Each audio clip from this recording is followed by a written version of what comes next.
So let's just wait here, and it should take about 30 seconds, and when it's done, we should see the Game Boy jump to the game Tetris. So let's see. Alright, that looks good. Have you ever wondered, while playing a game in an emulator, how people actually got the data off of a cartridge like this and into a digital form that you can load up on your computer and just play at your heart's content? Well, I have been thinking about that lately, and it turns out that the answer is pretty cool. There are actually multiple approaches you can take to this, and there are a sort of very traditional approach, which is interesting but requires a lot of specialized equipment, and then there is a non-traditional approach that I'm going to discuss on this channel, in this video rather, and that is what that approach is much more attainable in a home setting and much more interesting. So just for context, the traditional approach is that you would somehow find a way to open up the cartridge. So maybe you actually have the proprietary screwdriver that interfaces with the screw that Nintendo decided they would use on these cartridges. And inside you will find a circuit board. And that circuit board may contain numerous chips, but at least one of them will be a ROM chip. And what you do is you desolder that ROM chip with your hot air rework station, and you take the chip and you carefully place it in your EEPROM reader writer, and you dump the data over some ancient cable to your computer, and then you have the data. That is what makes up the game, and that's what loads directly into an emulator. Now, that's not what we're going to do. That's pretty cool, but you know, not everyone has a hot air rework station, not everyone has an expensive EEPROM reader writer. So instead we're going to take a different approach. We are going to use the Game Boy itself to surreptitiously slurp the data out, secretly, without its knowing. So I think it's really cool. We don't need any specialized equipment apart from the Game Boy itself. So let's actually take a look at how we do that. But before we take a look, I have something cool to share with you. That is that my friend Maximilien Degois has written a book called Game Boy Coding Adventure. This is not sponsored. This is not a paid slot or something like that. I'm not getting any money for this. But he's written a really cool book that is self-published and is a passion project and a work of love. And it's just really awesome. It contains all the information you would need in a super well-organized and well-presented way to basically write your own Game Boy games and understand the inner workings of the game. But of the Game Boy and of writing games. I think it's really awesome. I really love the book myself.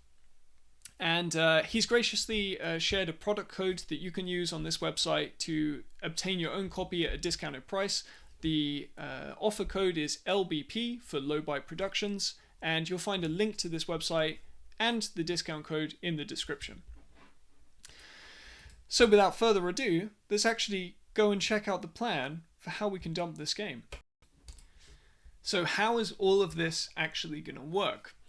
Well, allow me to reveal to you my heist plan. And I do think of this as a heist. I do think that I'm in Ocean's 11 right now, the sort of nerdiest possible version of that. Essentially, from the very highest level, we are going to somehow connect the Game Boy and the computer together and force the Game Boy to export all of its data that it sees on the cartridge. Now that's very non-specific, so let's get a little bit more concrete about it. The Game Boy, and I think all Game Boys up to and including the DS, included something called a link port. And the link port is an external connection that you can plug a special cable into, plug it, the other side of it, into another Game Boy. And you can do things like exchange data, play games together, trade Pokemon, and all of that kind of nice stuff. And I think even in later versions, like the Game Boy Advance, this was taken even a step further, and you could do things like distribute a game across multiple devices, even to people who didn't have the game itself. So you could play even if you were the only one with a cartridge, which is pretty cool. The original Game Boy could not do that. It's very much just a sort of pretty slow data connection that you could send. So as it turns out, the external connection of the Game Boy is in fact basically just an SPI port. SPI stands for Serial Peripheral Interface, and it is a kind of hardware and link level protocol for how you can exchange data in a serial way. It's very simple. You see it on all kinds of microcontrollers and embedded hardware. And I even have a whole series of videos building an SPI driver stack to talk to an SD card and then building a file system layer on top of it. You'll find that in my playlists. It was a couple of streams that I did a while back. But right now we don't need to know the specifics of how this works. We're going to get into it a bit later.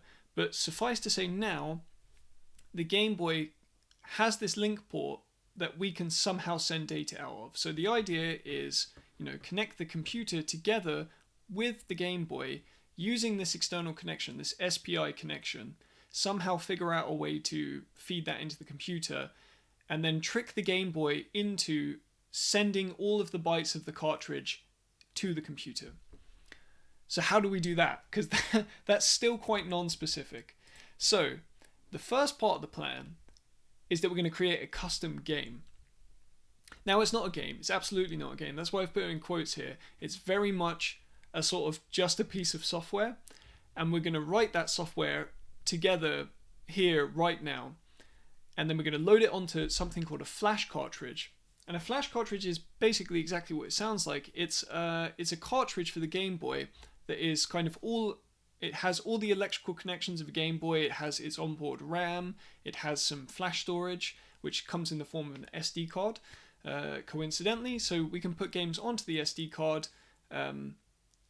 We put this game in. Initially, when it boots up, it presents it a menu where we can select a game from the list. Then when we press start, it will jump to that game and load that up and kind of do all of this internal mapping. It's a very smart device. And that's how that's going to work. And it's kind of ironic and interesting because the flash cartridges, they're typically thought of as piracy tools. And, well, I think that's completely untrue. I think that that's about as stupid as saying that a hard drive is a piracy tool just because it can hold pirated material. But basically, a lot of people think of this thing as like, oh, you go on the internet and you download 100,000 ROMs and you stick it on your flash cartridge and then you just play all these games. Well, we're going to do the opposite. We're actually going to load on a program that we wrote ourselves and use that to dump the data of a game that we legally own. The Tetris copy that I legally own. And that's kind of funny. That's it's really the complete opposite of the story that people usually think about flash cartridges. So I kind of like it for that ironic point of view. All right, so that's how we do that. What is this program actually going to do? Well, what this program is going to do is it's a very small program. It's only going to be a couple of 100 bytes. And what we're going to do is we're going to immediately copy the data of the cartridge to the Game Boy's RAM. And what that's going to allow us to do is to jump into RAM and start running execution from there. And basically at that point, we can swap the cartridges. So the program, when it starts running in RAM, the next thing it does is go into an infinite loop and just wait for the user's input. And during that moment, all it's doing is executing from RAM. It's not trying to read from the cartridge. It's not trying to write to the cartridge. It's not trying to do anything like that. So if we pull the game out while the power is on and replace it with another game, nothing is effectively going to happen because we're executing from RAM and we're still running the program that we copied in there from the flash cartridge. So as soon as we get some user input, what's going to happen is the program is going to go into a loop and it's going to ask for a byte of the cartridge. And now remember, we've swapped the games. So when we go and ask for a byte from the cartridge, what we're going to get is a byte from Tetris. And then what we're going to do is we're going to push that byte that we just read through the serial link cable. And then somehow we need to get it in on the other side of the computer. That's kind of the other side of the equation. But this is how the program's going to work. So as you can see, it's actually pretty simple. It's a plan that just has to succeed. What else could it do? So without further ado, let's actually think about how to write this software, load it on, and see if we can actually get these bytes from the Game Boy. Alright, so there are actually many different ways that you can write a Game Boy game. there are all different kinds of assemblers and C frameworks that you can use. And what we're going to use today is actually my own embedded assembler that I've written called Tega. Now, I explored Tega in a previous video where I showed a custom game that I wrote called Block Jump. But today we're not going to be going sort of like in the details of Tega itself, but you're going to be using it as a tool and something that we can write a Game Boy ROM in and assembling it. So it's very much in the practical side today. And what I'm going to do is I'm going to work directly in the Tega directory itself, the Tega library. And the reason I'm doing that is because I actually want to add this to the examples afterwards, because I want to build up a nice set of examples in the repository. So I've set up a file here, a folder here called ROM dumper, and it contains two empty folders, a build and a dumps. A build is going to contain a built ROM that we can place onto the flash cart, and dumps are going to contain the output files, the raw output files that we get when we've dumped the game somehow. So we'll get into that part a little bit later. And I've also got my nice plan in there. So let's start this out by writing an index.ts, which will just give us our start point. And what I like to do is just create the program, which is a set of assembler operations, an array of assembler operations, and start that out. And then I like to make sure that that program can be assembled. So we're going to get an assembler result from this by calling assemble. And the ops that we're going to provide here is just our program, and we can actually provide some metadata here as well in the header. So we could say, for instance, that the title of this game is going to be called ROM dump. And you can put all kinds of other information in the header automatically this way. You can also disable automatically writing the header here. This is just a convenience thing for inserting this kind of special data if you want to do that kind of stuff. But this will create a ROM that has all the code and computes all the correct checksums and all of that kind of stuff. So once we have the result, we can actually write a file out. So let's just import the file system APIs and the path APIs, so that we can write files. And we will say that the ROM name is going to be ROM dump. In fact, let's put that up here, and then we can use that here as well. It's the ROM name. And what we're going to do is we're going to write two files out. Well, I guess we can just write one file. We don't really need to have the symbol file, but the result will give us, by default, a symbol file, a formatted symbol file that we can write out that contains, formatted symbols for if you are loading this up in an emulator to test things out, for example, which maybe we will need to do for debugging, but I'm hoping everything will work on the real hardware first try. So the buffer actually contains a uint8 array of the data of this game, and that's what we're going to dump. That's what we're going to write to the file system. So we're going to use fs write file sync. I'm using synchronous functions here because it's the very last thing this program does, so we don't need to do it asynchronously. Let's make a couple of variables here, which will be the build path. So path.join. And we're going to join relative to this file's directory name and into the build directory. And so we want to join the build path with the name of this rom.gb. And then the data of that file, of course, is the buffer itself. So if we do this right now, we should write a 32K buffer. Let's just make sure it does work. So let's go into the source romdumper directory and let's run tsnode index.ts.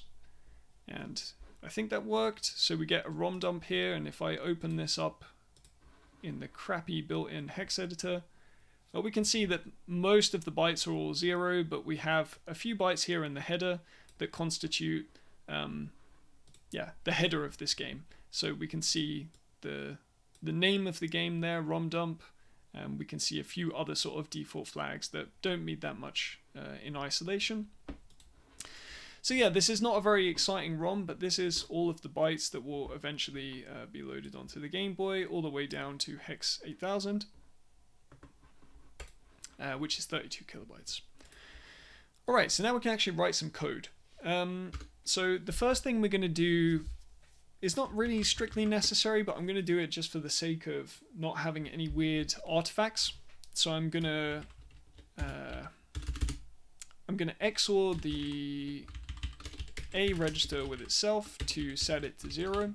That is the shortest way of loading a 0 into the A register in the Game Boy assembler. And then I am going to load that value 0 into one of the registers of the Game Boy, and it's going to be the audio register. I basically want to turn audio off, so we are going to use this address helper with the value of RNR52, and we are going to load up reg A. So that's basically turn off audio. We don't really need to do this, but we're going to do it just for the sake of it. So the next thing we're going to want to do is to copy the contents of our game or our program to the RAM. So we don't actually have any RAM functions yet, anything that we want to put in RAM, but let's just make a comment here. So copy, let's call it just copy code to RAM. And now we want to kind of figure out how to go and get that code. The last thing that obviously we're going to want to do is we're going to want to jump to the RAM code. So I'm just going to set these things up, and we'll come and fill in these two kind of comments in a second.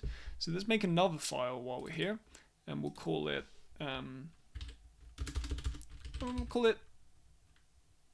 ROM. Let's call it RAM functions. I don't know what the best name for this is.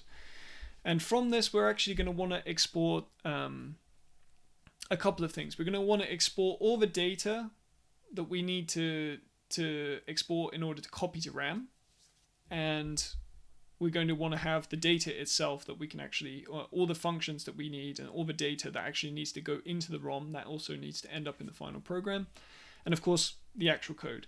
So let's split this up into a couple of things. I like to split my modules up into two sections. One is kind of all the stuff that you are exporting individually, so the functions and all of that kind of stuff. And then like a block of code that can just be inserted into the ROM, which represents all of that at once. So let's do that first. Let's call this RAM functions, or yeah, let's call it RAM functions. Actually, I'm going to change the name here because I think this is a kind of confusing name. I'm going to call this just ROM dumper. And this will be the ROM dumper functions. And we'll use this special keyword inline, which is basically a way of having a sort of separate block of assembly that you can insert anywhere. So it's like an inline block of assembly. And what we're going to export here is all of the actual data of any given function. So now that we have this, let's create a copy. Let's create a thing called copy functions to RAM. And this is going to be a function that we're going to call. So I'm going to wrap it up in a function block. This is something that is just part of the utilities of Tega. And we have to give this a name. I'm going to give it the same name that we give it in TypeScript. And the way that this works is that we can provide a function that returns some assembly. And what this will result in at the end is the same kind of representation as a block itself, like an inline block. But we'll also include some more labels like the return label and the start and the end and the size of this whole thing. So it's a useful thing to have. And also this function will be injected with a few useful values like the start label and the end label and the return value, etc. So what we're going to do here when we copy these functions in is like copy everything from a particular region of ROM for a particular size. We're going to copy that into RAM. So this is kind of a bit fiddly to set up, and it's a kind of weird to set it up in this way in the beginning, but let's imagine that we're going to have a label here called ROM functions start, and this is just going to be a label, right? That is that name, and then we're going to have a corresponding label called ROM functions end,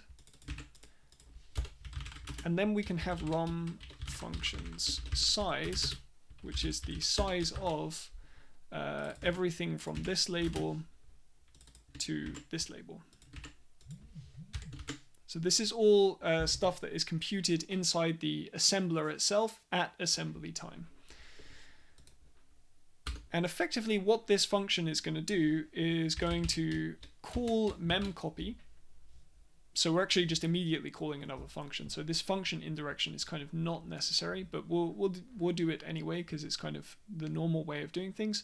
So we're going to call memcopy, which is a built-in function to the library. And we're going to be copying everything from the start and to a particular destination. Well, the destination, we need to define that. So let's make a start of RAM. I don't know why I'm making this with a capital S. Start of RAM. Well, the start of RAM is actually OXC00. This is where RAM starts, and I think I have a define for that. So let's use that instead. So RAM starts here. It's actually just called RAM. So we don't really need this whole thing. But let's do it like this anyway. No, in fact, let's not do that. Let's just copy it to RAM. RAM is coming from the hardware inc. And the size that we are copying is function size. And this needs to be wrapped up in a U16. The call memcopy actually expects 3 arguments. It expects a source, which is either a symbol or a U16 immediate, which represents an address. The destination is a symbol or a U16 immediate, and the size is the same, a symbol or a U16 immediate. Now, ROM function start is already a symbol. It's a symbolic label. ROM function size is also a kind of symbolic reference. It's a symbol itself. It's a size of reference. But RAM is just a number, so we need to wrap it up in this U16 to tell the type system that this is what this value actually is. It's a kind of container type that the type system uses to make sure all of the assembly is properly checked. Okay, so this is it. This is all that this function is going to do. And we're going to place this, or the block of code that represents this, which will be, you know, the instructions that make up this memcopy, we're going to place this directly inside this ROM dump functions. And below this, I'm going to actually add these labels in. I'm going to add in ROM functions start and ROM functions end. And inside here, we're going to put the stuff that we copy to RAM. But now, at this point, we actually have if we export these things, we have all of the data. We can actually go and fill this part in. So to copy code to RAM, well, we can use the call instruction to this copy functions to RAM, and we can reference the start of that function as the call site. So what we're going to do is we're going to call copy functions to RAM. That's going to do the copying. It's going to call into memcopy, and then we are going to jump to the RAM code. So to do that, we'll use a jump instruction, and where we're actually going to go is a function that I haven't written yet, so let's actually do that. Export const, And I guess this is really going to be a function, so to speak, rather going to be just a block of code, because we don't really expect to return from this. Like, we're not really calling this as a function, so we wouldn't really expect to return either. It doesn't really matter, so maybe I'll just, for simplicity's sake, make it a function. So let's call this, let's call it dump ROM. I think that's kind of getting to the point of what it does. I can really tell it's December because this room is cold enough that my hands are actually like freezing out here. So dump ROM is actually going to be something that we're going to want to put into this inside this region. This is one of the functions that we want to have inside RAM. So let's kind of set that up quickly as well. The way in which we can set this up properly so that everything inside, you know, this function and everything inside these 2 points is kind of referenced to RAM. Like, we want the reference to be in relation to this RAM address and not the ROM address, if that makes sense. So if I put a label in here, I want it to point somewhere in RAM rather than in ROM. And the way in which we do this is we use a virtual offset, and we're going to virtually offset to this RAM address. And notice here that we don't use a U16, we use a number itself, because we need to guarantee to the assembler that we know this address at the time that it does the assembly. So you can't create any circular references this way or anything like that. You actually have to provide a hard offset. So this is basically, in a traditional assembler, you would also have a linker, and this would sort of be more the job of the linker to figure out where to put everything. So you could either explicitly put something somewhere, or you could ask the linker to sort of put it in a specific section for you. We don't really need to do that. We can just directly have it where we would like, because you don't really need a linker in a real programming language when you embed an assembler in a programming language, because you can actually sort of do everything all at the same time. And if we wanted to make this more dynamic, like we don't know the address of this thing until we actually run this code, well, we can just make this thing a function. We could take an inject address, which itself would be a number, and then we could return that, and then we could use the inject address, right? And this is how we can actually sort of abstract that back one step and say, right, we don't know where we're going to inject this code, but we know we want to inject it somewhere, right? So this is how we could do that. That's why we don't need a linker. But no, we know where we want to put this. We know we want to put it in RAM. So everything in here is going to be referenced to RAM. But notice that these 2 labels are outside, right? So these 2 labels still point to somewhere in ROM, which is nice. That means that we can use them to copy data with memcopy. Alright, so we're going to put the code of the dump ROM function into this block. So keep in mind, of course, this still gets placed into ROM. This is placed directly into the ROM itself. So even though we create this virtual offset, obviously the Game Boy, it only has, you know, ROM in the cartridge. It may have some RAM, but you can't place code directly in there. Everything that is part of the game has to be in the ROM. And we need to copy it to RAM ourselves, but we can generate the code as if it already lives in that RAM. I'm sure I've beaten this horse to death now, but hopefully you understand how this mechanism works, because it is kind of the core of how this whole thing will work. Alright, so we've got the skeleton of everything we need, so now we can actually jump to this address. And why don't we call it? Why not? Because we already have call out. We don't necessarily need this jump instruction, because once we, in the end of this whole thing, the plan is to try and jump to the Tetris game. And as soon as we jump to Tetris, Tetris is going to set everything up itself. It's going to set the stack and everything. So we don't need to particularly worry about these call size not returning. Although now I say that, I'm not 100% sure that Tetris does actually figure out its call stack. So let's actually use a jump instruction. Okay. Highly prepared stuff.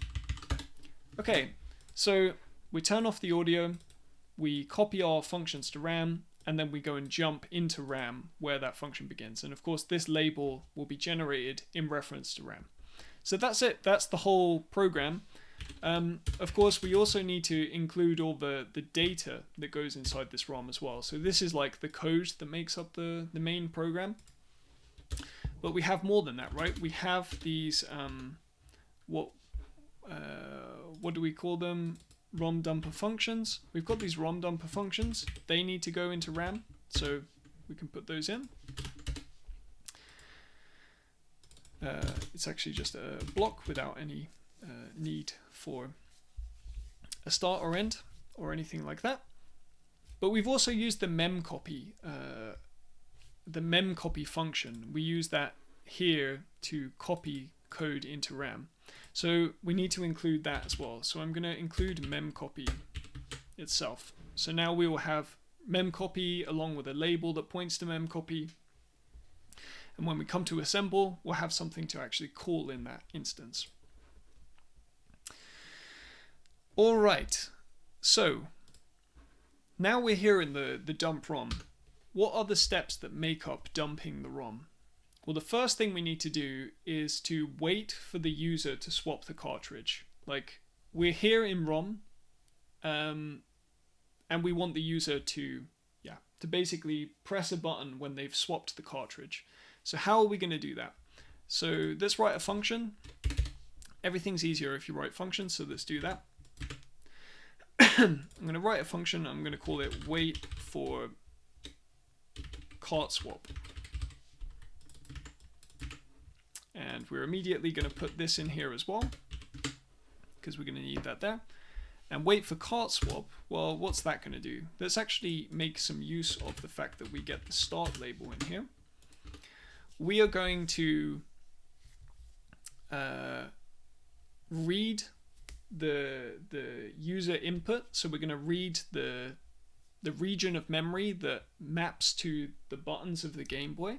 We're going to check if the start button has been pressed, and if it has not been pressed, then we're just going to loop back to the beginning of this function. So infinite loop, polling the user input until it's there. So how do we figure out this stuff out? Like, you may be wondering how you actually figure out where all this stuff is. Well, there are of course many resources strewn across the internet. One great one, of course, is Maximilian's book, which you can find all this information in this book. So this is a really great resource. Another resource that you'll find online that has a lot of like hardware details and kind of just sort of general information about the layout of information on the Game Boy is the Pandocs. The Pandocs is kind of like the holy grail of Game Boy. It doesn't have everything. Some of the information is not necessarily correct or is not fully known, but certain assumptions are built into it. But it's really one of the best sort of online resources that you can find about it. As you can see, this document was actually started in 1995, so it's been around a long time. And what we can do is we can go and look at the joypad input.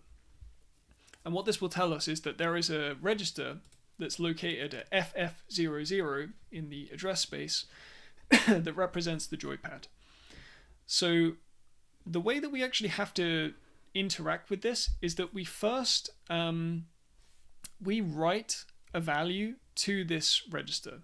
So we're going to write the value that represents us asking for the buttons. So you can either read the buttons or you can read the directions, but you can't read both at the same time. So the first thing we do is we write to this register the value that represents us asking for the buttons. And then we're going to read the register, and then after that the register will contain the value of those buttons.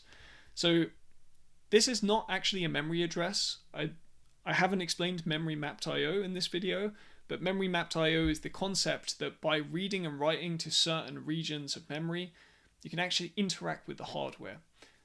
So this isn't RAM, this isn't ROM, this is talking to parts of the hardware that control the joypad in this case, but many different kinds of things. Basically everything works like this on the Game Boy. Okay, so in order to write to this address, we need to like send in a certain value, right? And we are going to select the action buttons. So we need to make sure that bit 5 is set.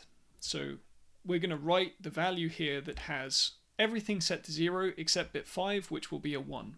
And this goes without saying that this is an 8-bit value. So we're going to write that to FF00. So we could do this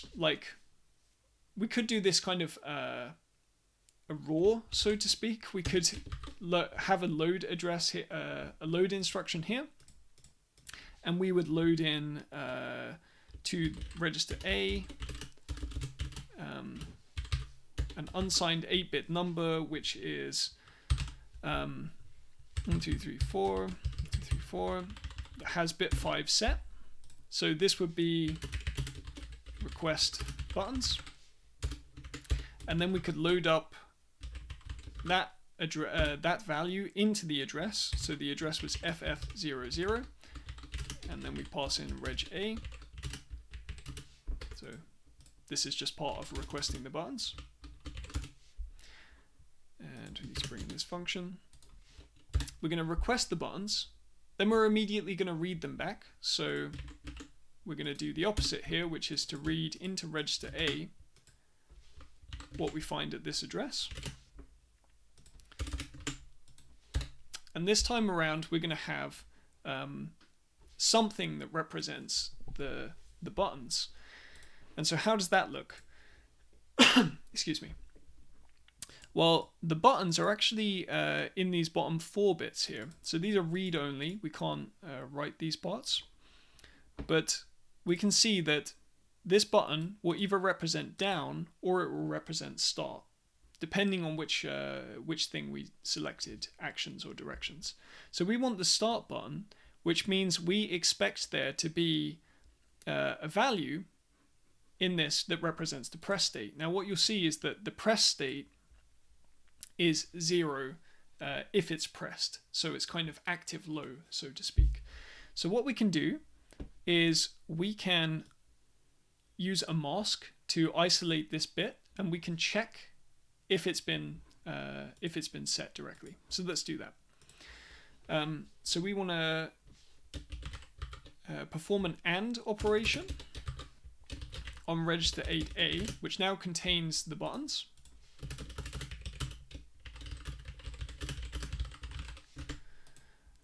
So now we're going to isolate just the single button that represents start. And that bit, I think, was bit 4. I need to go back and check. Bit 3, so 0, 1, 2, 3. Which means actually that I probably am off by 1 on my on my bits here when I'm requesting the buttons. I'm probably requesting the directions right now. So this is going to be the 4th bit, which is bit 3. So let's make sure this one's fixed already. And this is going to be 0B000 000. Nope. A 4th bit.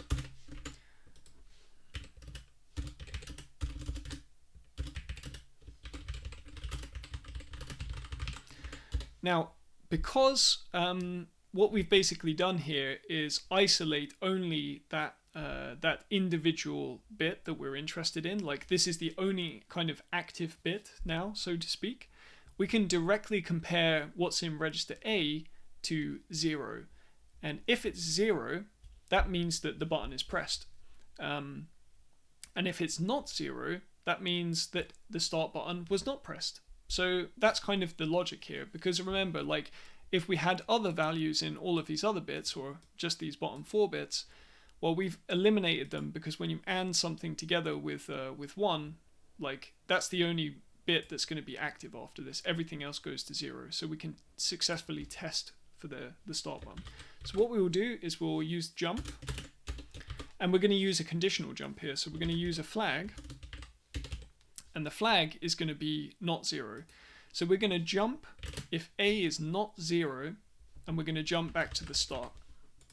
So that's how this little routine is going to work. So I hope that makes some sense.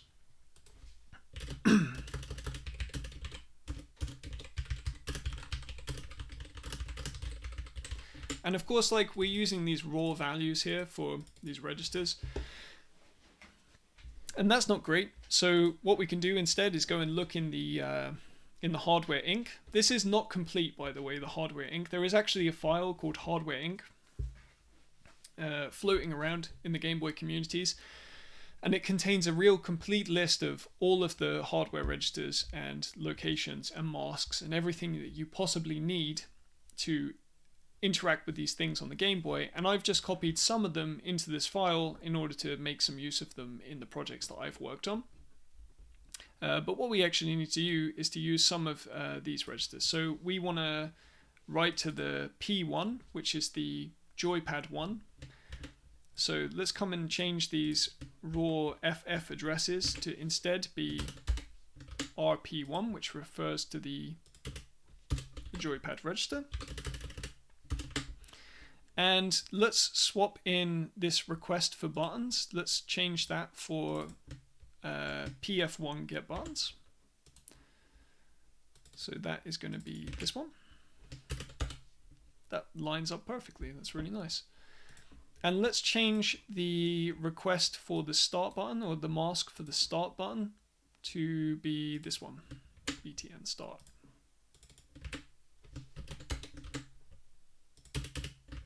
I think that's a lot nicer. Now these things actually have names, but I wanted to do it in the sort of raw way so that you get a feeling for how this actually works on the kind of hardware-software interface. And so this is the function. So basically what will happen is we'll call into this function, and we will only jump while the start hasn't been pressed, and as soon as start has been pressed, we will progress to the next instruction. And implicitly, anytime you create a function, the final instruction is return. So we'll hit the return and we will end up returning from the function. So that's how that's going to work. So the very first thing we want to do is to call this function start. And remember, this is also in RAM because we placed it in RAM, and we're going to copy this whole region into RAM. So that's where it's going to be. And that's where all of these labels like start and the start of this function and everything like that will reside. So as soon as the user has pressed start, that means that they've swapped the cartridge. So at this point, we can actually start reading the data inside the game and sending it down the serial port. So before we actually do that, before we actually start reading the game, I'm going to do something. I'm not 100% sure if it's necessary or not, but I think it is probably a good idea either way, and that is to turn off the LCD. And I'm doing this for a couple of reasons. So one is that while the LCD is on, the Game Boy is firing all different kinds of interrupts, and it is restricting various areas of where you can execute code from and where you can request code from and data. I don't think that actually would have an effect on this because we're running out of RAM. So we're not looking into the video RAM, the VRAM, and that would be a problem if we looked into video RAM at certain times. And we're also not looking into what's called OAM, which is the object attribute memory, which is where kind of the sprites live, let's say, which you can also not do during certain times. So I think this is not necessary for that reason, but I still think it's a good idea for if you were to change other parts of this and sort of extend this code and change it in different ways. What makes it a really useful thing is that we can see when the process begins and is done, right? It's a good visual indicator because as soon as you press that start button, the screen is going to turn off and it's going to start dumping bytes down the ROM. And as soon as we're done with that, we can turn the LCD back on and jump into the game, and we'll see that happen on the screen. So I think it's useful to do for that reason. So let's actually, let's do that. And before I do any of this stuff, I actually am also going to disable interrupts. And again, I'm not sure if that is necessary either, because I think interrupts are disabled by default when you turn the Game Boy on in a clean state. But I'm going to do it just for the idea that you probably would not want any interrupts to be running while this was happening. And the reason is because the interrupt handlers live on the cartridge. So the Game Boy is hardwired to go and find, to execute code at a certain address when the Game Boy hits one of these interrupts, and that can happen, you know, during the course of various things that happen on the screen, and it can happen when external data comes in on the serial cable. So you don't necessarily want to have that be the case. So you want to disable those, because if you're in the middle of a cart swap, you've got no cartridge to actually read an interrupt handler out of, and who knows what's going to happen in that case. Well, the Game Boy is going to crash. So we'll disable interrupts.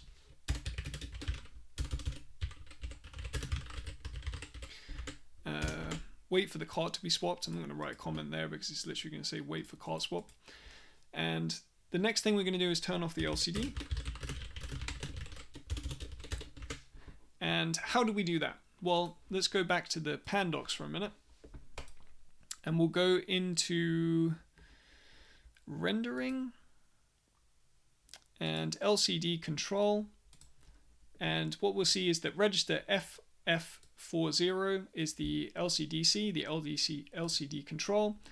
And these 8 bits do different things. And what we're going to basically do is just set this whole thing to 0, which is going to mean that everything is off. So we're going to turn the LCD and the PPU off. The PPU is the pixel processing unit. It's kind of the graphics hardware of the Game Boy. So we're going to turn all of that off. And that means that everything else, you know, there are defaults here, but we're turning everything off by default. So let's do that. We can only turn the LCD off during a VBlank.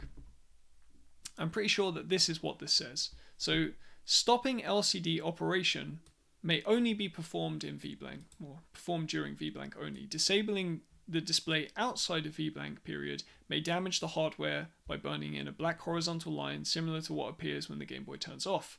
This appears to be a serious issue. Nintendo is reported to reject any games that do not follow this rule. So I'm inclined to follow this caution label. So we need to wait until we get to VBlank. And I'm not going to discuss the whole rendering pipeline. I discussed it a little bit previously, but basically VBlank is a region of time when the Game Boy is not drawing pixels to the screen. So that's why it's safe to do it. Otherwise, it's busy in the middle of something, you know, writing and interacting with this screen while you try and turn it off, and it has ill effects. So we won't do that.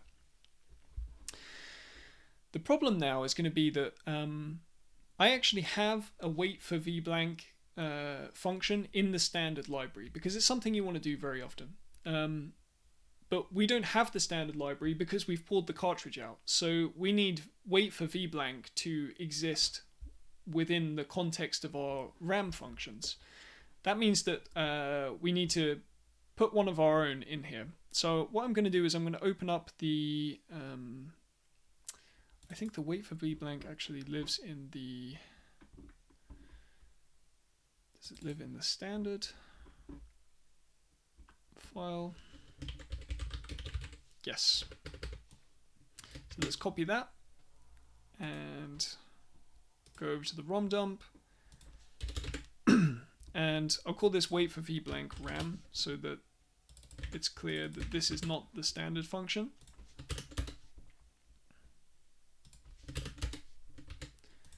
So this is not the ideal wait for VBlank. Like, this one waits until VBlank begins. So the very first line of VBlank, you might want to write a VBlank routine that, you know, lets you continue as soon as you are in VBlank, regardless of when you start waiting for VBlank. So you could come in halfway in the VBlank routine, but this is going to work fine for my purposes. So I'm going to stuff this in the RAM functions that we're going to copy. And then we are going to first call wait for VBlank RAM. And once we know that it's VBlank, we can turn off the LCD. And basically that's going to involve us writing 0 into the LCD control register. So we know how to get 0 in the A register. We use XOR. And then we can load up into the address, and we can use the RLCDC export here, and we can write reg A. So now we've turned off the LCD. So then we're going to have a period of time where we go in a loop for 32,000 bytes, or 32 kilobytes rather, like 8,000 hex bytes, and we're going to dump those out the serial port, or the serial line. So let's do that. Let's make a function for that. Why not? So export const, call it dump bytes over serial.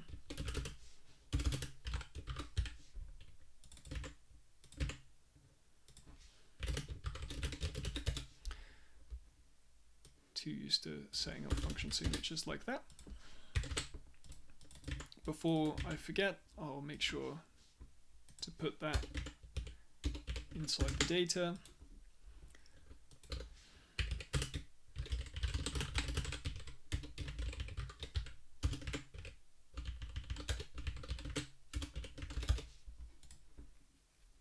We're going to perform the dump, and what is that going to involve? Well, it's going to involve setting up. So that's going to basically be us setting up a kind of variable that contains, the number of times we're going to loop for. So let's do that first. I'm going to load into a 16-bit register. We'll use BC. And a 16-bit register is basically two 8-bit registers glued together. And you can use that 16-bit register to do various bits of 16-bit math, so you can increment and decrement these registers. It has a few quirks there, so you can't do that quite as naturally as you would with an 8-bit register, at least in the checking those values, but it does work.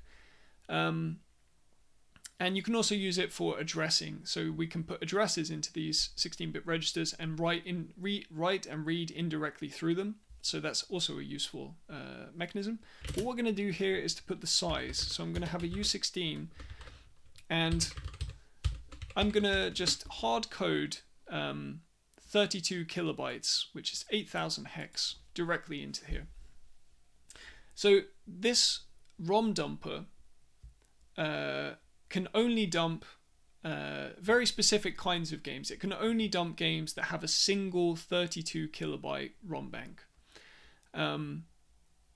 Now that's fine, because it's actually very easy to extend this code. So if you want to dump a more complex game that has more data than 32 kilobytes, then you can very easily extend this idea. But there is a little bit more. There's a little bit more involved in that. So that's kind of a second project, something that you might want to try out if you've seen this and you've tried it and it works for you and you understand how it works. You might want to go off and take it and extend the code. But for now, we're going to stick with the simplest possible case for this, which is just a single 32 kilobyte ROM bank. So we're going to set that up, and I'm also going to set up another 16-bit register called HL. HL is really the sort of most special 16-bit register. It's the one that is, it's one that you can do reads and writes and automatically increment or decrement the value in the register at the same time. So it's a very, very useful one for doing kinds of iteration. So we're going to load HL up with the value 0 in the beginning, because that's where we're going to want to start reading our code from, because that's going to be, the very first start address of Tetris. So we're going to set up the size and cart pointer. Let's call them the size and cart pointer, whatever. The thing that points to the data in the cart. And then we're going to want to have some kind of loop. So let's make an unnamed scope. I explained these a little bit before in my previous video. But this allows us to create kind of single-use sort of local labels inside this block, and they don't pollute the global namespace. So we can make a label in here called loop, and we don't need to worry that anywhere else in the code has the label loop as well, right? This is still going to be local to this function. So that's kind of a useful thing you can do. Okay, so we're gonna and effectively I could also use the start label that gets passed to this function, and I could move this logic outside, but kind of it belongs to the dump logic, I think, so I'm gonna leave it in here. And what we're gonna do, the process here is that we first need to check that the serial line is free for us to send data. So you can imagine that when you send data out, right, it takes a certain amount of time to send, right? We physically have to, flip electrical signals high and low to signal the different values of a byte. And the Game Boy can run faster than that. It can run faster than those instructions. Than that data actually comes out. The actual clock frequency of the data transfer by default is 8 kilohertz, which is not fast. It's really not fast. The Game Boy itself is also not fast, but it runs at effectively 1 megahertz. So we're talking about, orders of magnitudes difference in the speed here. So considering the fact that instructions don't take very long to run, when we start a transfer, we're probably going to be ready for the next transfer before the electrical lines are ready themselves. So what we might want to do is to write a function called wait for serial ready. And that's going to be a function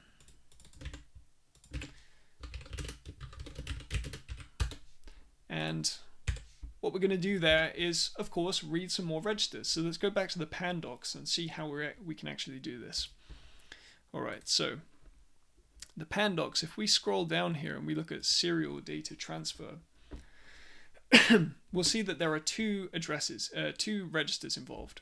One is the serial transfer data register at FF01, and the other is the serial transfer control that's at FF02. And you can see there are only 3 bits involved in this register. Bit 7 is the transfer start flag. So if 0, that means that there is no transfer in progress or anything been requested. And if it's a 1, it means that a transfer has been requested or is currently in progress. So we can think of that being a 1 saying that there is a transfer in progress.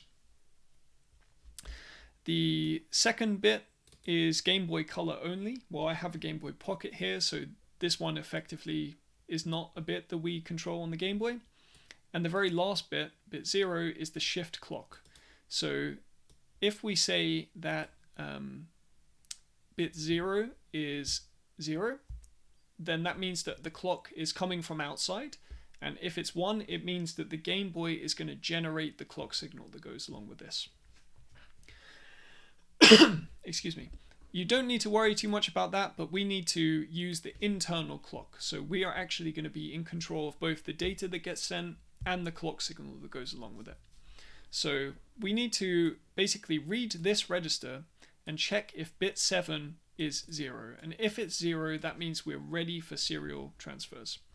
Alright, I'm actually not sure if the hardware inc includes those 2 registers right now. I think it does not. So let's add them in to make this a little clearer. So we're going to have the SB register. So that lives at FF01, I believe. And then we're going to have the SC register, which lives at FF02. And then in the serial control register, we have the serial control, and I don't know what the names of these are in the actual hardware inc, but I'm just going to name them now, and I'll fix the names later to correspond with what's actually in hardware inc. But this is going to be the serial control transfer flag. I'm going to call it like that. And that's going to be in bit 7.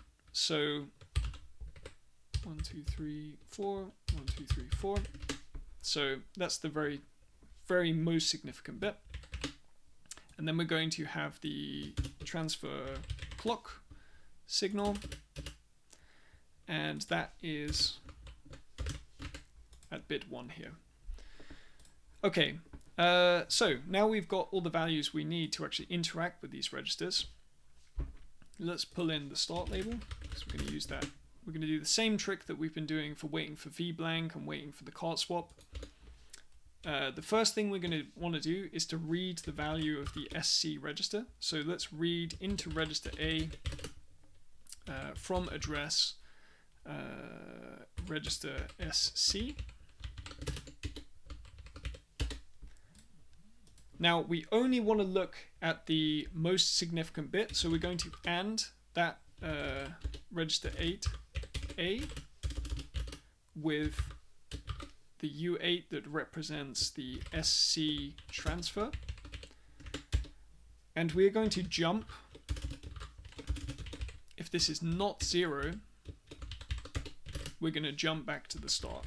So this is how we can basically only look at this bit and ensure that that this serial transfer is ready to go. So what we can do is to call wait for serial ready block, or serial ready start rather.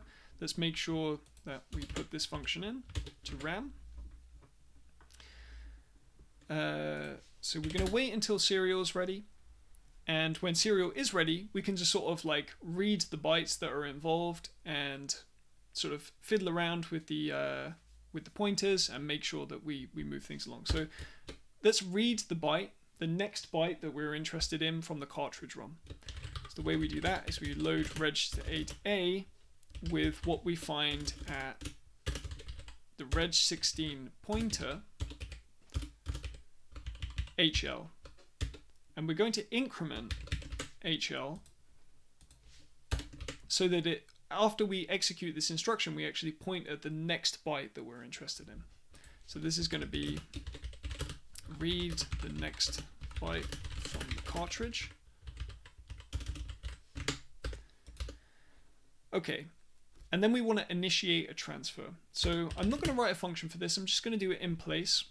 So let's initiate a transfer. So what we're going to do is first load the byte that we have in A from the cartridge into the SB register, which represents the byte that we're going to transfer down the serial cable. So let's load into address RSB,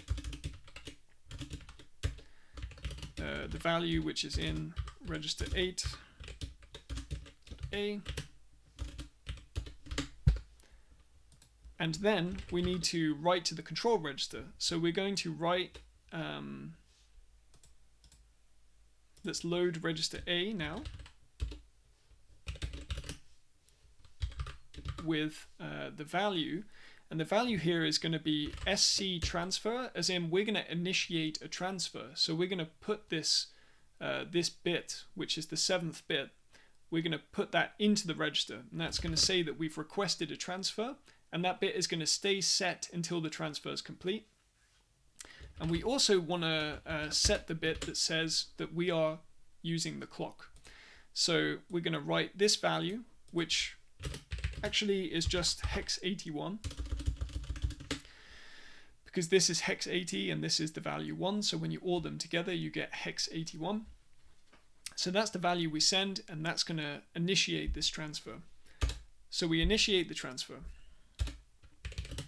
Next, what we can do is actually decrement the size of BC.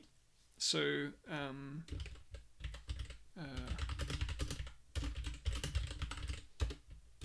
so we can use the dec instruction, which is decrement for that. So we can do the reg16 BC. That's going to decrement BC. And the condition for us actually being done with this whole thing is, I guess we could also put this wait for serial ready at the end of the loop. That might make more sense. The condition for us to being done with this whole process actually is that BC is 0, right? We get all the way down to 0. Then we've transferred all 32,000 bytes. You would think that we could do something like jump with a flag not 0, and just used register 16 or something like that. But we can't do that, unfortunately, because you can't, well, one, you can't compare against the BC. Sorry. The problem with this is, I'm not explaining this clearly. The problem with this is that the way additions and subtractions work on the Game Boy is that they are actually always 8-bit operations. They are in fact 4-bit operations if you really look into it, but they're 8-bit operations. And that means that the result, like the setting the 0 flag or setting the carry flag, that is always in reference to the very last 8-bit arithmetic instruction that's taken place. So when we decrement BC, we actually have to do 2 arithmetic operations in that moment. So if we try and look at the flag, we're only going to see the flag for the second one, which means that if we're trying to look for 0, we might not see the true 0. We're going to see just the 0 that occurred on the second byte. So that's not really good enough. So what we can actually do instead is to load register A with register B. Then we can load, then we can perform an AND operation on register 8.A and register 8.C, and keep them, like, if you, the reason that we have to do this sort of weird putting B into A thing first is you can only do all these operations in reference to A. A is a special register on the Game Boy, so you can only sort of perform an AND operation in reference to A. We can't just AND B and C together, unfortunately. So we move B into A, and then we AND A and C. So what we're effectively doing there, sorry, and this should be an OR instead of an AND, we're ORing B and C together. So basically, the only, like, if these two values are 0, then the result of an OR will also be 0, right?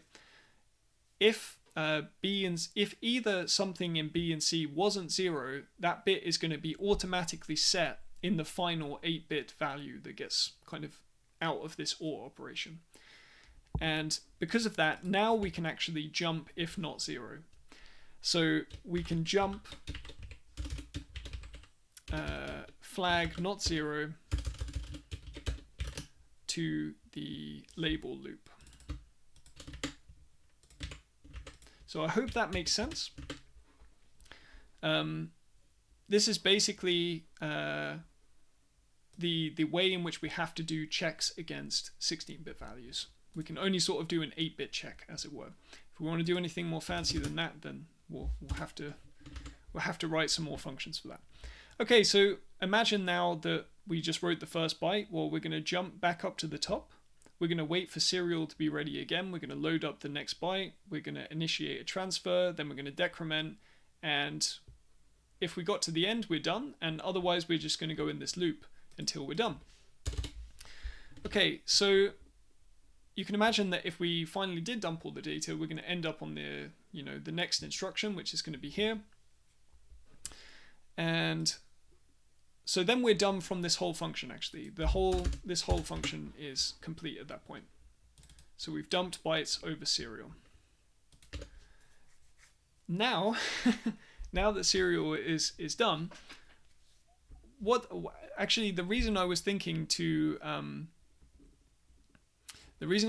about putting this label here is because I don't want to jump to Tetris until this serial transfer is complete. So I'm going to actually move the waiting for serial to be down here instead. So we will first read a byte from the cartridge, transfer, wait for the serial to be done, and then decrement B. And then the reason that this will work is because when we first call this function dump bytes over serial, we know we're not doing a transfer, right? So it's safe to just immediately do that. And that means that by the time we get out of here, we know that the transfer is complete. We know that the last byte is out of the serial line, and we can turn on the LCD again. So let's turn on the LCD. So this time, instead of loading A with 0, let's load it with the value that turns the LCD back on. So I believe that there are LCDC flag, and we are going to turn the LCD on. Let's also use the, no, it's fine, I'll use the 0 there. So we're going to turn the LCD on.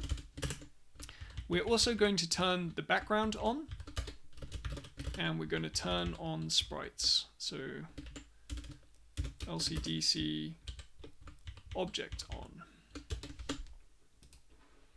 So that is going to allow us to see the Game Boy again. So if you think about what's going to happen when we do this, right? The Game Boy, it has a built-in boot ROM, and the first thing that boot ROM does is scroll the Nintendo logo down the screen. And then only when it gets to the end of the screen and it checks that, it performs some checks to make sure that that logo and the game itself is legit. Only when the logo has reached all the way to the bottom of the screen will it actually transfer control to the game. And then it's the job of the game to, you know, clear the screen and to load up all the new graphics and everything. So what's going to happen in our case is that the Nintendo logo is going to scroll all the way down, and then it's going to get to the end, it's going to jump into our code, and our code is just going to copy stuff into RAM and go into an infinite loop. So what we're going to see is that the Nintendo logo just stays on the bottom of the screen. And when we actually end up turning the LCD back on, that Nintendo logo presumably is still going to be in the video RAM, but we're not going to see it, right? What we're going to see is Tetris come on the screen, presumably. So we're going to turn the screen back on with all of the various features. And then we can just jump to the game. So the game is located at 150 hex. That is where like games start executing. So the first sort of 150 hexadecimal bytes of the cartridge are used for other things. So there is code there.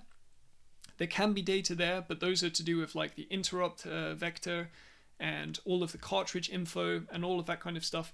The code actually starts executing your code at 150.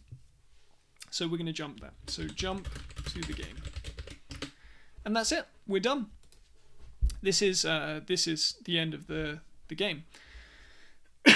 So if I remember in index, we end up jumping to here. So this is sort of not that important, I think, but semi-important is that we don't consume any stack frames here, right? We're not like, while we're running the execution, we're calling functions and returning, which means we're putting things in the stack and then returning from the stack. But in this case, we will end up on a net 0 stack frame usage, which means that when the game comes up, it's not going to be in a state that it wouldn't expect, let's say. It is going to be in a state different to how the boot ROM would have left it, but I think that shouldn't make a difference for us. Okay, so what I want to do now is just build the game and make sure that I haven't made any mistakes. It seems to have built correctly.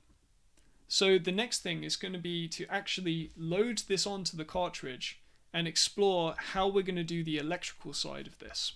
So let's take a look at that now. And of course, it's completely impossible for me to write that much code and not introduce a bug. So let's fix the bug that I know that I just introduced. And that is that in the ROM dumper, congratulations if you saw this, by the way, when I wrote this. In the ROM dump function, or the dump bytes over serial rather, we initiate the transfer, but we don't actually initiate the transfer. We set the A register up with the right byte, but we never write it into the SC register. So let's do that now. So we're going to write into the address of the RSC with register 8A, and that should be good. All right, let's make sure that builds again.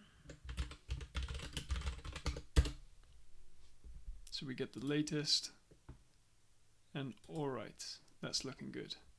Okay, let's get this loaded onto the Game Boy. Okay, so now that the game is actually burned onto this thing, we can take a look at the Game Boy itself. Now, the Game Boy here, this is a Game Boy Pocket, but it will work with the original hardware as well. if we take a look here, this is the link port, and the link port, well, you connect two Game Boys together using a link cable. Now, I don't have an official link cable, but I do have this third-party cable. Now, this is kind of a weird one because it's got the main connection here, and then it sort of brings out this additional connection where you can presumably add another link cable into and, yeah, sort of wire up more than two Game Boys at a time. That's kind of an interesting situation. I'm not sure whether that's useful, but this is what I have. And on the other side of this cable, I don't have this same connector anymore. I did in the beginning, but I cut it off and I brought all of those signals on the inside out to a little pin header. You can see it's a nice short cable. There's a reason for that. I'll get into that a little bit later. But this cable basically has all of those lines that we're interested in brought out. But are we actually interested in all the lines? That's actually, well, a good question that you might be asking. There are actually only a couple of lines that we really care about. And what I've got here is what I'm lovingly referring to as my data sheet. So this basically maps the colored wires on this header to the signals of the Game Boy. And you can find the pinout for this connector if you search online, Game Boy link cable pinout. Basically, there are 6 signals. 1 is unused, 2 are for power and ground, and then the other 3 are for the serial in, the clock, and the serial out. Now, we actually only care about the serial out and the clock, right? Because the Game Boy is going to be speaking in a kind of single person conversation, right? We're not going to be sending any data back to it, so it's going to be spitting all of its data out on this serial outline in relation to this clock, and we're going to need to wire up to the ground in order to get some sort of reference point for these two signals, right? So we're only going to be connecting to the orange wire, the yellow wire, and the red wire. So how are we going to go from this pinout to the computer? Because, I mean, most people don't have a connector like this sitting next to their USB ports. Well, there are different ways you could do this, right? And the most obvious way is that you grab yourself some sort of microcontroller evaluation board like an Arduino or an STM32 sort of Nucleo board or something like that. And you would hook the signals you're interested in up to the GPIOs, and then you could sort of bit bang it out. That's not what I'm going to do today, and that's simply because I don't want to write a whole new program which is just the receiving side of this equation. So instead, I'm going to do something different. So let's take a look at that. This is one of my favorite toys. This is my Salier logic analyzer. And if I open this up, you can see inside we have this little device. This is the logic analyzer itself. So it has 8 individual logic signals in, and there is a USB connection. And inside this, there is this beautiful FPGA board with all kinds of very nice layout. And wow, it's such a joy to behold. You should Google the images, but there's nothing like cracking this thing open and seeing it for yourself. So this is a beautiful piece of hardware. It's not cheap, but there are alternatives out there, and like I said, you could also do this with an Arduino, just have to write a little bit more code. Perhaps I'll do that in the future, or even a Raspberry Pi Pico, which would be a much cheaper solution than any of those. But I'm going to use the Salier, and so comes with these nice little test hooks where you can hook onto things. I'm going to use one of those for the ground, and it also comes with these nice little wire harnesses that plug directly into the logic analyzer ports, so we'll look at that as well. And of course it comes with a very nice shielded, thick, sturdy USB cable, and we'll be using that too. So how are we going to wire this up? Well, the wiring harness is going to go into the Salier, and we're going to use the first 2 signal lines, right? Because we care about the serial out and we care about the clock. So we need these 2 lines. And both of these lines, you can see that there's a second row of pins on the bottom, and the wires that come out here are all black. And that is because they are the reference lines. So both of these reference lines are going to go to the ground signal of the Game Boy. So we're going to need to wire those up as well. So that's why I brought this little test hookup. We can clip both of the ground signals into this test hook.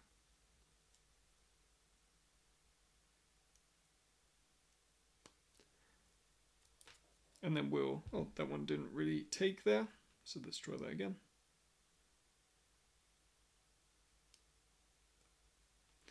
All right, and then I'll take the link cable and take my little data sheet and remember that the signal outline, the serial outline, is on the orange line. So that's this first cable here. So let's connect the first channel up to the orange line. So we can just plug that directly on here. Let's hook this second channel up to the clock, which is on the red line. So that's over here on sort of the fourth pin. And the ground signal is on the yellow pin, which is just here next to that green line. So I will come in here with the test hook and just grab that. So that is the kind of the wiring done. And we can take this monstrosity and hook it into the Game Boy and give this a try. I'll sort of get this rearranged and set up, and we'll take a look in the software. Okay, so I'm here in Logic, and Logic is the software that goes alongside the Salier logic analyzer. It's also made by Salier, and it's a really high quality, really well polished piece of software. Like, I'm not being paid by Salier. This is the second not sponsored of the video, but I really love this logic analyzer and I love the product, and I think they're a really great company. So I don't mind giving them the shout out. Okay, so what we've got is just one channel set up right now. Of course, we need two channels, so let's come in here to the main menu and set up two channels, or rather, let's use 0 and 1 because that kind of makes more sense. The first two channels. And you can see that we're sampling at 25 million samples per second. That's more than enough for an 8 kilohertz signal, way more than enough. And we have a 3 gigabyte memory buffer for all of those samples to live in. So that is, that's fine. That's overkill. Now, of course, right now, what I could do is I could just press play and we could load up the Game Boy and just sort of spit all of the data out. And then what we would see is basically a kind of oscilloscope representation of both of these channels here, and we could use that and kind of analyze it and see, like, okay, yeah, this is the data, right? The clock went high here, and we know that this means that this bit's going to be high, and we could kind of work it out like that. But for 32k bytes, that's going to get really old really quickly. So there is a better way, and that is to use the protocol analyzers. And, it comes with a few built-in protocol analyzers. And one of them is SPI. So if we just click on SPI, we get this little menu here, and it basically tells us how to wire up the kind of internal logic to the SPI signal that you're speaking to. So SPI has a number of different modes and a number of different ways that it can be set up. So you kind of need to do this part. You could do this with trial and error, but you can also read about the correct information in the Pandocs or in Maximilian's book.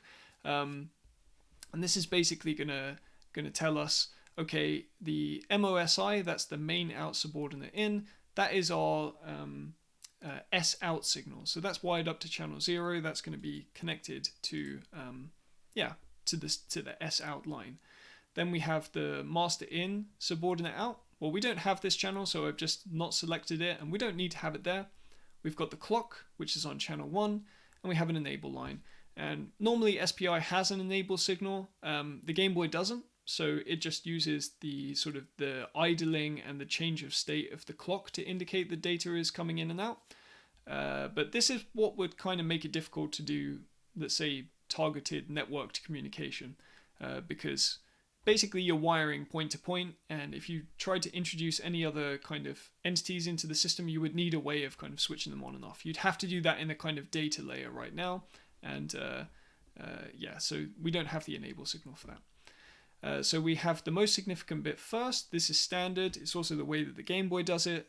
What this means is basically it shifts the bits out from the highest valued bit to the lowest valued bit. And you could go the other way around. That's perfectly valid. It's slightly non-standard, of course, but it's perfectly valid. So this could be reversed, but it's not in this case. Bits per transfer is 8, so we're doing byte for byte. And then you have the clock state and the clock phase, and these are kind of the standard parameters of SPI. And it's basically saying like when the clock is idling high, does that mean it's inactive? Or is it when it's idling low that's when it's inactive? So that's kind of to do with the clock state, and the clock phase is basically we can describe when to sample the data, when the data is actually valid on the line. And in this case, data is valid on the clock's leading edge, which means when the clock goes from low to high, that's when we say the data is valid. Okay, so that is the setup. So if I save this right now, we are actually in position to dump from the Game Boy. So I'm going to go ahead and turn on the video display, and now we can see the Game Boy itself. I've got the flash cart here with the program on the SD card loaded, and I'm going to insert it into the Game Boy. Now, this hardware is old, and when you insert cartridges, sometimes they don't make the best electrical contact. So we'll see if it's messed up when we turn it on, and that can be the case. So keep an eye on it. This one looks good, so you can see that the Nintendo logo is scrolling down correctly. And the first thing that this does when it loads up is to bring up a kind of operating system menu of the flash cart itself. This is actually just a Game Boy game, right? And I have a binary file of this of the actual system, and it might be fun to do some reverse engineering on that one day and kind of figure out how this quote-unquote OS layer works and how it shows this menu. Yeah, I don't know. Does it like modify that on the fly with the FPGA, kind of being able to map these things in, or does it provide some sort of undocumented abstraction for reading data directly from the SD card from the Game Boy by doing some sort of memory mapped I/O that the Game Boy wouldn't normally do itself? I actually don't know. I don't even know if this kind of software is open source, but it could be fun to do some reverse engineering on that one day. Right, so the first item, you probably can't see this in the text because it's really small, but the first item is the ROM dumper. So I'm going to click that I'm going to load this up. And what this does is kind of burns this to the internal ROM. And you can see that that Nintendo logo is scrolling down, and now it's stopped. So this is the moment that we can do the flash cart swap. So I'm going to swap him for Tetris.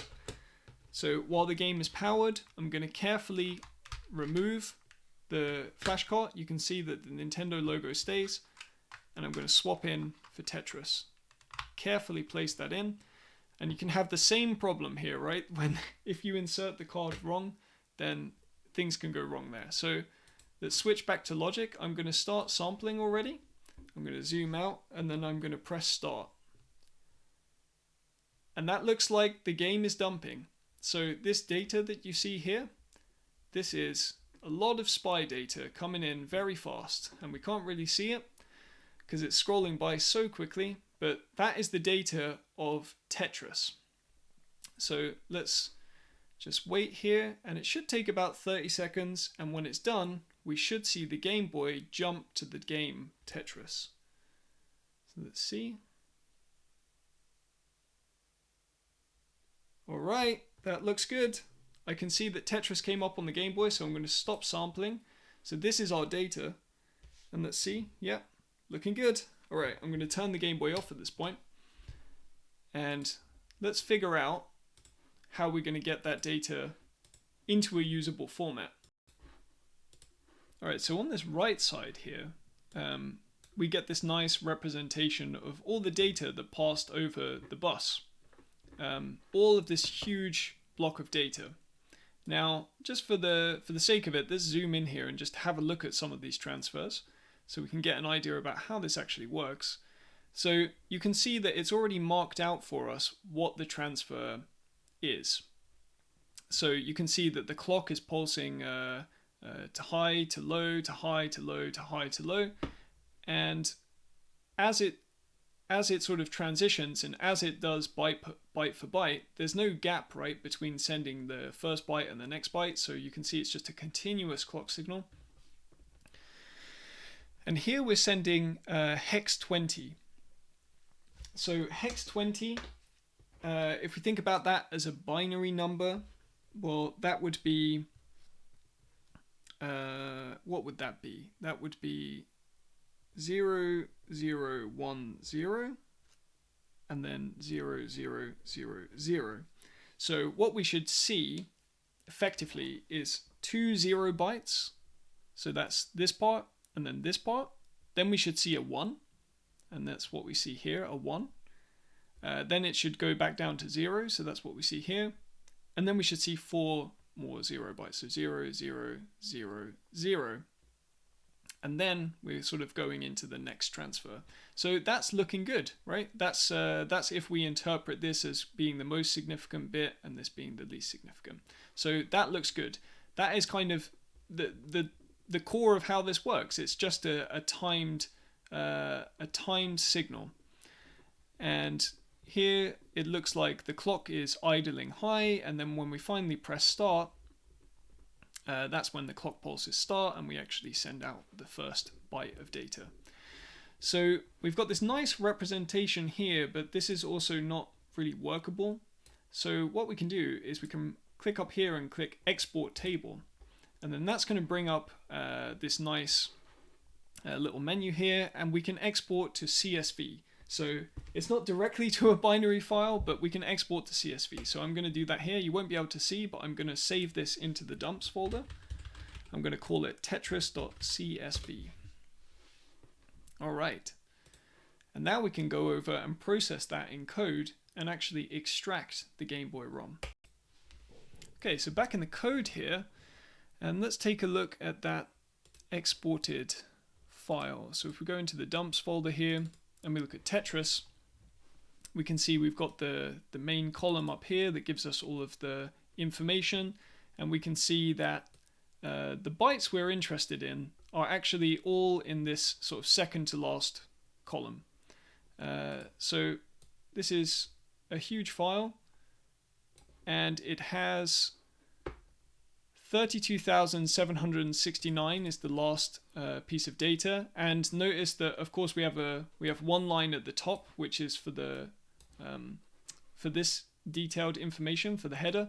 So if we subtract that one line, that gets us to 32,768, which should be a recognizable famous number. That is of course 8,000 hex. That is our 32K. So it looks like we got the right amount of data, if nothing else. Okay, so let's actually process this. Let's write a small script to just process this and extract that data. And we'll see in the emulator if we got Tetris. So I think I'll just make a script in here. I'll call it translate. I think I'll call it...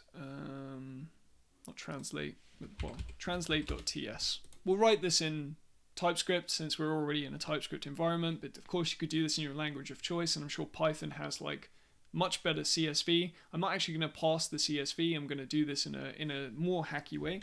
So first thing we want to do is to bring in the file system just like before. So we want to import star as fs from file system, and yeah, why not? Let's do this properly and bring in the path as well.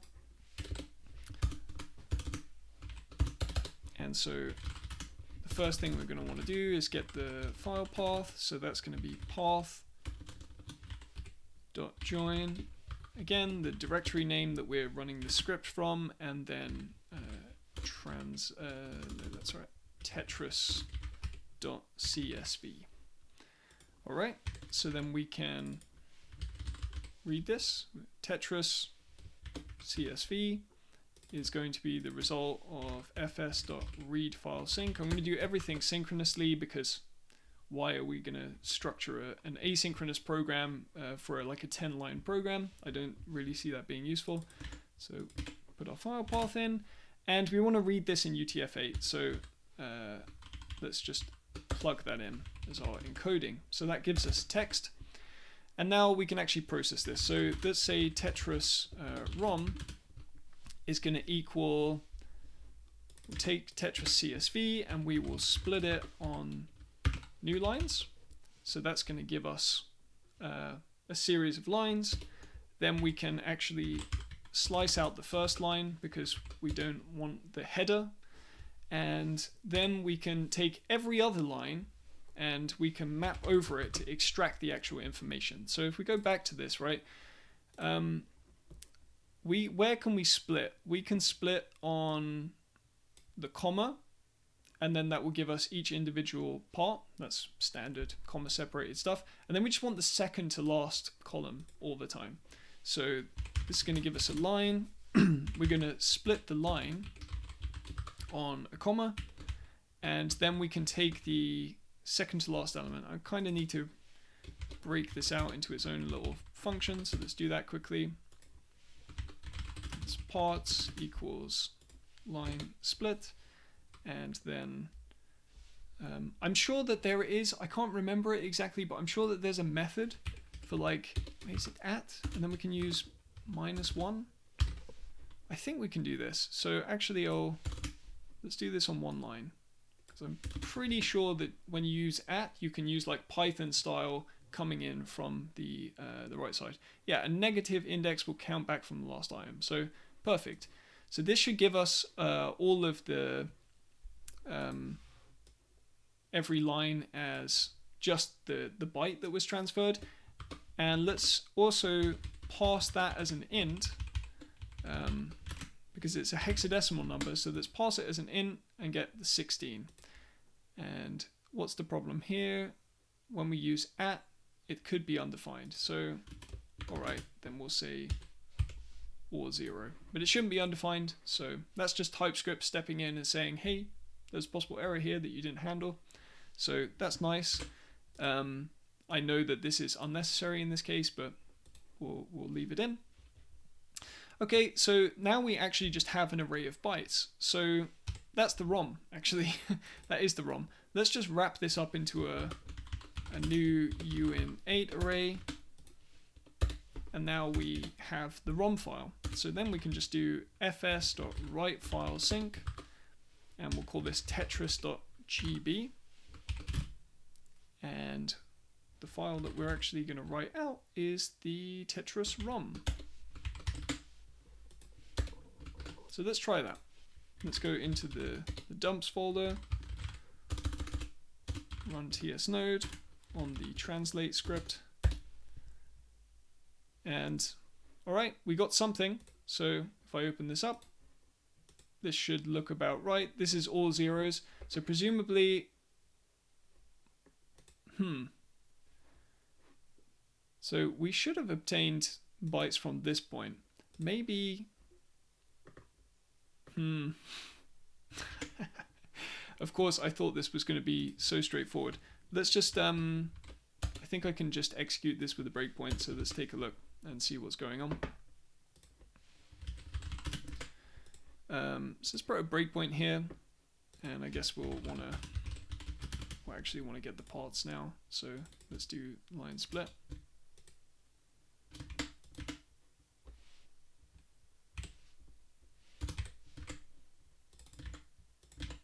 Let's do it like this.